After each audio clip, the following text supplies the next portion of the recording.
ওরে আস্তে টান, নাহলে ছিঁড়ে যাবেন একদম। এই তোকে রে কিডা কয়েছে এই জমি কি কি ডার কবে? আমি কইছে জমি কিত্তি, তা কি হয়েছে? কি হয়েছে মানে? এই জমি কি তোর? তুই এই জমি কি জন্য কিনতেছিস? এই তুই আবার তাল বাহানা শুরু করেছিস। এই জমি যদি আমার না হইতো আমি কি বেড়া দিতাম নাকি? তাল বাহানা আমি করতেছি নাকি তুই করতেছিস? এই জমি আব্বা আমার নামে লিখে দিয়েছে। আব্বা এই জমি তোর নামে লিখে দেয় কি করে?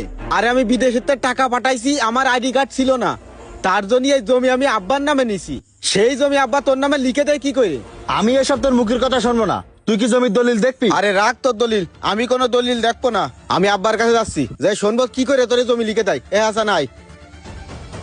আরে যা যা, তুই পারলে আব্বার কাছে যাই শুনগে, কিন্তু তোরে যেন আমার এই জমি সীমানা না দেখি আর।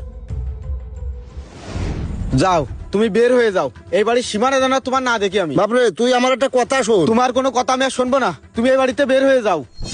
আমার কষ্টের টাকাতে কিনা জমি তুমি কি করে তোমার ছোট ছেলেরে লিখে দিয়েছো? ওই আলামিন তোমার ছেলে, আর আমি কি তোমার ছেলে না? তুমি খাবা আমার বাড়ি, থাকবা আমার বাড়ি, আর জমি লিখে দিবা তুমি তোমার ছোট ছেলেরে? তুমি তোমার ছোট ছেলের কাছে চলে যাও, এই বাড়ি তোমার আর জায়গা নেই। যাও, বের হয়ে যাও। আমার কথা শোন, তুই আমারে ভুল বুঝতেছিস। তোর আমি কিছুই কইনি। তোর ভাই আমার কাছ থেকে সাদা কাগজে সই নেছে, আমারে সই করতে কয়েছে, আমি সই করেছি। আমি তো কিছুই বুঝতে পারিনি। চুপ করো আব্বা, তোমার এইসব নাটক বন্ধ করো।